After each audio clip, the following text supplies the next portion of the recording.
नमस्कार दोस्तों, legal where में आपका स्वागत है। आज हम यहाँ बात करेंगे प्रधानमंत्री आवासीय योजना अर्बन 2.0 का ऑनलाइन आवेदन कैसे करें। चलिए दोस्तों, वीडियो शुरू करते हैं। ऑनलाइन आवेदन करने से पहले इसकी पात्रता को समझेंगे और उसके बाद ऑनलाइन आवेदन की पूरी प्रक्रिया को समझेंगे। तो चलिए दोस्तों, सबसे पहले ये जानते हैं कि ऑनलाइन आवेदन करने से पहले कौन-कौन से आवेदक ऐसे हैं जो इसके लिए पात्र हैं। पात्रता की पहली कंडीशन है कि वार्षिक आय जो है 9 लाख रुपए से अधिक नहीं होनी चाहिए और जो लोन है वो 25 लाख रुपए से अधिक ना हो। अधिकतम जो वैल्यू है, हाउस वैल्यू है, वो 35 लाख रुपए से ज़्यादा की नहीं होनी चाहिए और कारपेट एरिया 120 स्क्वायर मीटर से अधिक नहीं होना चाहिए। तो ऐसी कंडीशन में 1,80,000 रुपए की सब्सिडी, ब्याज सब्सिडी यानी ISS इंटरेस्ट सब्सिडी स्कीम के तहत आपको 1,80,000 रुपए का बेनिफिट आपके डायरेक्ट बेनिफिट ट्रांसफर के माध्यम से आपके खाते में दिया जाएगा। दोस्तों, सबसे पहली कंडीशन है, योजना के तहत सब्सिडी में किसी आवास के लिए एक ही बार सब्सिडी प्रदान की जाएगी। यदि वह आवास किसी और को बेचा जाता है तो इस पर खरीदार ISS यानी इंटर सब्सिडी स्कीम का लाभ नहीं ले सकता। मतलब ये हुआ कि आप जब भी कोई भी प्रॉपर्टी खरीद रहे हैं तो उस पे पहले सुनिश्चित कर लें या वेब पोर्टल पर जाके चेक कर लें कि पिछले सेलर के द्वारा उस पर प्रधानमंत्री आवास योजना का लाभ तो नहीं लिया गया है। तो पहली पात्रता की कंडीशन ये है, यदि ऐसी कंडीशन पाई जाती है तो ऐसे आवेदन को अपात्र घोषित किया जाएगा, यानी उसमें उसको उसका लाभ नहीं मिल पाएगा। दूसरी कंडीशन ये है दोस्तों, यदि किसी बोरोवर ने किसी बैंक से होम लोन लिया है और उसमें उसके बाद शेष आवास ऋण को यानी होम लोन को किसी दूसरे बैंक में ट्रांसफर कर लिया है, तो ऐसा लाभार्थी फिर से ब्याज सब्सिडी के लिए एप्लीकेबल नहीं है, यानी वह इसका लाभ नहीं ले सकता, अपात्र घोषित हो जाएगा। यदि किसी व्यक्ति ने पहले PLI से ही ब्याज सब्सिडी का दावा नहीं किया है तो वह बैलेंस ट्रांसफर के बाद इसका पात्र नहीं होगा। मीन्स ये हुआ दोस्तों, जहां हमारा फर्स्ट बैंक है, पहली बैंक जिससे हमने लोन लिया है, हमें उसी से ही PMAY को अप्लाई करना है। यदि हम बैलेंस ट्रांसफर करने के बाद PMAY अप्लाई करते हैं तो हम अपात्र घोषित हो जाएंगे।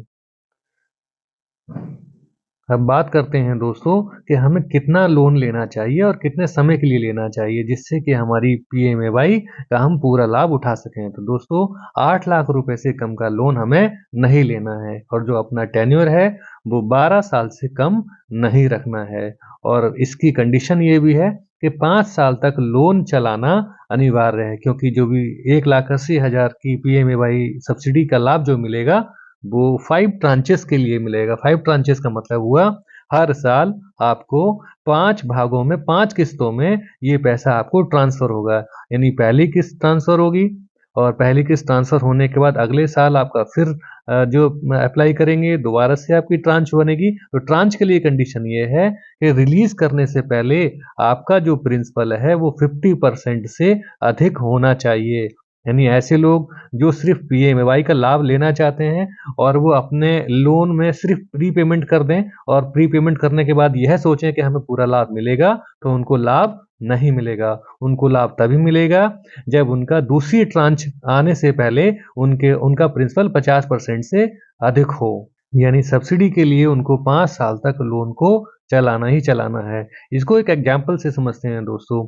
यदि किसी व्यक्ति ने एक लोन 25 लाख रुपए का लिया है, जो मान लेते हैं 20 सितंबर 2024 को लिया है और उसने प्रधानमंत्री योजना में जो अप्लाई किया है वो 25 सितंबर को अप्लाई कर दिया है और उसकी जो पहली जो ट्रांचेस रिलीज होने वाली है वो 10 दिसंबर को होने वाली है। तो दोस्तों, 10 दिसंबर 2024 को पहली ट्रांच रिलीज होने के बाद जब दूसरी ट्रांचेस का नंबर आएगा तो उस समय में उनके पास 50% से अधिक का प्रिंसिपल होना अनिवार्य है। दोस्तों, एक बहुत ही महत्वपूर्ण पॉइंट है कि सब्सिडी सिर्फ उन्हीं लाभार्थियों को प्रदान की जाएगी जिन्होंने राज्यों या संघ राज्य क्षेत्रों के दिशा निर्देशों के अनुसार बैंक को अप्रूव्ड लेआउट प्लान प्रस्तुत किया है। यानी जिनका सैंक्शन मैप है या जिन्होंने मैप के अकॉर्डिंग उस प्रॉपर्टी को बनाया है, तो ऐसे व्यक्ति को ही PMAY का लाभ मिल पाएगा। यानी पीएलआई किसी-किसी जगह पर लेआउट प्लान पर जोर नहीं देता है, यानी जैसे जो अप्रूव्ड प्लान हो, यानी प्री अप्रूव्ड जो प्रोजेक्ट होते हैं, वहाँ पर इसके लिए छूट प्रदान दी गई है। दोस्तों, जियो टैगिंग होना आवश्यक है, यानी ready to move in property, यानी जो कंप्लीट प्रॉपर्टी है उस पर पहली ट्रांच होने के बाद में जियो टैगिंग की जाएगी। जियो टैगिंग का मतलब ये हुआ, जब आपकी अगली ट्रांच आएगी तो आपकी उस लोकेशन से एक टैगिंग हो जाएगी। और अंडर कंस्ट्रक्शन प्लान में या फिर जहाँ पर कंस्ट्रक्शन होना है तो वहाँ पर हमेशा जब भी ट्रांच आएगी, यानी एवरी ट्रांच पर जियो टैगिंग होना आवश्यक है। या फिर ये कहें, चौथी ट्रांच होने पर या हाउस कंप्लीट होने पर या उसकी जांच होने पर ही ये पूरी सब्सिडी लास्ट की चौथी ट्रांच दी जाएगी। दोस्तों, अभी तक हमने ये जाना कि प्रधानमंत्री आवास योजना अर्बन 2.0 के लिए क्या-क्या पात्रताएं हैं, यानी हमने पात्रताओं को समझा। अब हम ये आगे देखेंगे कि प्रधानमंत्री आवास योजना को ऑनलाइन अप्लाई कैसे करना है। तो दोस्तों, डिस्क्लेमर पढ़ने के बाद में आप आगे वेबसाइट पर पहुंचेंगे तो आपको pmay-urban.gov.in पर जाकर ये पूरी वेबसाइट पर चेक कर सकते हैं। दोस्तों, इसमें 2 पीडीएफ आपको मिलेंगे, एक हिंदी का होगा, एक इंग्लिश का होगा। जैसा आपकी भाषा के अनुसार हो उसमें जाके सारी डिटेल्स पढ़ सकते हैं। दोस्तों, यदि कोई आपको इससे संबंधित कोई समस्या हो तो इन नंबर पर आप कॉल कर सकते हैं और नीचे दी गई वेबसाइट पर आप जाके अपनी समस्या को लिख सकते हैं। अब दोस्तों, बात करते हैं प्रधानमंत्री आवास योजना अर्बन 2.0 के ऑनलाइन रजिस्ट्रेशन को कैसे स्टार्ट करें। तो दोस्तों, इसे स्टार्ट करने के लिए आपको वेबसाइट विजिट करना होगा pmay-urban.gov.in। इस लिंक पर क्लिक करके आप वेबसाइट को विजिट कर सकते हैं। जैसे ही वेबसाइट पर आप विजिट करेंगे तो आपको इस टाइप का इंटरफेस देखने को मिलेगा, जिसमें पहला अप्लाई फॉर पीएमएवाई अर्बन 2.2। इस टैब को क्लिक करने के बाद आप अपने एप्लीकेशन को स्टार्ट कर देंगे। दूसरा टैब होगा इसमें पीएमएवाई अर्बन 2.2 स्कीम गाइडलाइन। आप इस टैब को क्लिक करने के बाद प्रधानमंत्री आवास योजना अर्बन 2.2 से संबंधित सारी जानकारी 2 पीडीएफ से ले सकते हैं। ये दोनों पीडीएफ हिंदी और इंग्लिश दोनों भाषाओं में होंगे। इसकी जानकारी लेने के बाद आप पुनः उसी वेबसाइट पर विजिट करेंगे और अप्लाई फॉर पीएमएवाई अर्बन 2.2 पर क्लिक करेंगे और अपने आवेदन को स्टार्ट करेंगे। जैसे ही आप शुरू करते हैं और शुरू करने के बाद आपको सबसे पहला जो इंटरफेस देखने को मिलेगा वो इस टाइप का देखने को मिलेगा। इस टाइप के इंटरफेस में आप सबसे पहले देखेंगे होम, दूसरा स्कीम गाइडलाइन और तीसरा होगा अप्लाई फॉर पीएमएवाई अर्बन 2.2। इसको आपको क्लिक करना है। जैसे ही आप इसको क्लिक करेंगे आपको इस टाइप का इंटरफेस देखने को मिलेगा। दोस्तों, इसमें 4 वर्टिकल यानी बीएलसी, एएचपी और एआरएच और आईएसएस चारों वर्टिकल का डिटेल्स दिया हुआ है। इसमें कितनी सब्सिडी आपको मिलेगी। नीचे बटन होगा इसमें क्लिक टू प्रोसीड। दोस्तों, इस बटन को दबाने के बाद आप अपने आवेदन को स्टार्ट कर देंगे और इसको स्टार्ट करने से पहले आपको कुछ दस्तावेजों की ज़रूरत होगी। इस आवश्यकता के आधार पर आप अपने दस्तावेजों को कलेक्ट कर लीजिए ताकि आवेदन के समय आप इनको अपलोड कर सकें। प्रोसीड करने के बाद में आपको इस टाइप का इंटरफेस दिखाई देगा एलिजिबिलिटी चेक। आप इस एलिजिबिलिटी चेक में हाउस होल्ड इनकम, जो इनकम है आपकी वो लिख सकते हैं। आपका मिशन कंपोनेंट है उसको क्लिक कर सकते हैं, यानी बीएलसी, एएचपी और आईएसएस। इन तीनों में से किसी एक को क्लिक कर सकते हैं। तीसरी लाइन है इसमें डू यू ओन ए पक्का हाउस एनीवेयर इन इंडिया। आप भारतवर्ष में आपके पास कोई पक्का मकान है या नहीं, इस पर आपको क्लिक करना है। और चौथी लाइन है इसमें 20 साल पहले आपने किसी स्कीम को अवेल किया है या नहीं, इस पर आप क्लिक कर सकते हैं। उसके बाद एलिजिबिलिटी चेक के बटन पर क्लिक करेंगे। जैसे ही आप इस बटन पर क्लिक करेंगे आपको अगला इंटरफेस दिखाई दे जाएगा Pradhan Mantri Awas Yojana urban 2.2 consent for Aadhaar authentification. इसमें आधार नंबर डालेंगे, नाम डालेंगे, जनरेट ओटीपी डालेंगे और इसमें नीचे ओटीपी आ जाएगा। ओटीपी क्लिक करेंगे और सबमिट करेंगे। जैसे ही आप इसको सबमिट करेंगे अगला इंटरफेस इस टाइप से दिखाई देगा। ये एक एप्लीकेशन फॉर्म है जो आपके सामने खुला हुआ है। इस एप्लीकेशन फॉर्म में आपको सारी जानकारी भरनी है। नाम, PAN card, date of birth, mobile number, email ID, gender और मैरिटल स्टेटस, और आधार के अनुसार पिता का नाम, पिता की आधार संख्या, आधार के अनुसार माता का नाम और माता की आधार संख्या, रोजगार की स्थिति, आवेदन का व्यवसाय जो भी आप काम करते हैं, रिलीजन क्या है, आपका धर्म क्या है, आपकी शैक्षणिक योग्यता क्या है। और इसमें आप फिर इसको आपको सेव और कंटिन्यू पर क्लिक करना है। जैसे ही आप इस पर क्लिक करेंगे अगला इंटरफेस इस टाइप से दिखाई दे जाएगा, जिसमें 6 बटन ऊपर के यानी 6 टैब दिखाई दे जाएंगे आपको। इसमें पहला है पर्सनल डिटेल्स, और दूसरा है फैमिली मेंबर का डिटेल्स, तीसरा है हाउस होल्ड डिटेल्स, उसके बाद है एड्रेस डिटेल्स, फिर होम लोन की डिटेल्स और बैंक की डिटेल्स। तो सबसे पहले इसमें आ जाता है परिवार के सदस्यों की संख्या का विवरण। तो जैसे ही परिवार के सदस्यों का डिटेल्स आप इसमें फिल करते हैं, इसमें पहला नाम आ जाता है, डेट ऑफ बर्थ आती है, आपके साथ रिलेशन आता है, और जेंडर आता है, आधार संख्या और ऑक्यूपेशन क्या है। ऐसे ही इसमें ऐड का बटन क्लिक करेंगे, अगले फैमिली मेंबर को ऐड कर लेंगे। सेव एंड कंटिन्यू का बटन दबाएंगे और आगे इसको प्रोसीड करेंगे। अब अगला इंटरफेस इस टाइप से दिखाई दे जाएगा।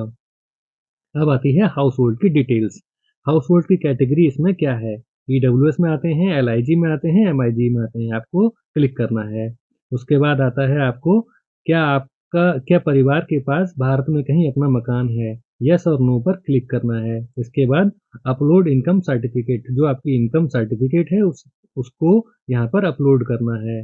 और उसके बाद इस शहर में रहने के वर्षों की संख्या, कितने साल से रह रहे हैं, वो इसमें आपको क्लिक करना है। उसके बाद आता है ओनरशिप। ओनरशिप में आपके पास अपना हाउस है, रेंट पर है या हाउस नहीं है।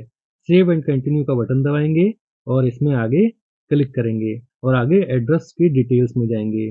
जैसे ही एड्रेस की डिटेल्स में जाएंगे, इसमें वर्तमान पता, स्थायी पता, ये दोनों आपको भरने हैं। इसमें पूरा डिटेल्स, फ्लैट नंबर, मकान नंबर, गली मोहल्ले का नाम, राज्य का नाम, जिले का नाम, शहर का नाम और पिन कोड, ऐसा इसमें आपको पूरा कंप्लीट डिटेल्स भरनी है।